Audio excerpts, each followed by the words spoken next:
All right, it's Mike from MCM Wing Chun. Wanted to go over an idea, something. It's a very short concept. So, in Wing Chun, we have, especially in the Selim Dao form, we have very distinct linear movements that you learn. And for example, when you do a Tan Sao, there's a starting point, which is here, and an ending point here, right? Starting point here, ending point here, starting point here, and ending point here. If I did Tan Gan, starting point here, well, starting and then ending, starting, then ending, then starting, then ending, if I were to do this. So even if I do it fast, relatively fast, there's a starting and an ending point. So I'm going from like point A to point B. So I'm going, stopping, going, and then stopping. The way I look at it, the way I do it, even though, so the way I would do this motion would be like this. See? So what's the difference? It looks the same. I'm doing Tan and I'm doing a Gan. The difference is there's no stop and go. There's no point A to point B. It's one continuous motion. In other words, the Tan comes out, goes into the Gan, and then back into the Tan again.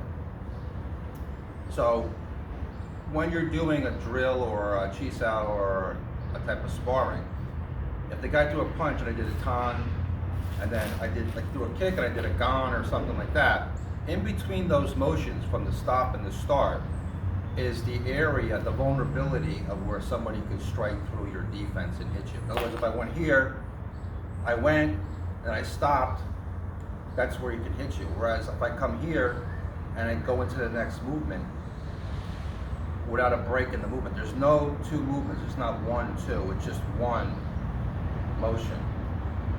Then there's no way to break through the defense, so to speak. There's no hole in it, there's no stop and go. The stop and go-ness, not only is the movement slower, but that's where the guy he can basically out-time you and get through your defense. So that's just some food for thought, something to think about. So when you're doing movements that are very linear or straight line, just realize that the way you apply it, or way you should apply it, isn't exactly like that. There is no sort of stop and go movements, say like this.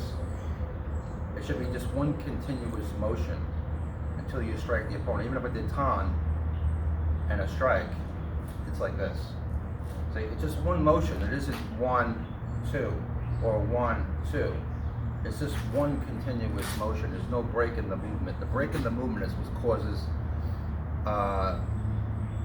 for somebody to strike through. That's basically it.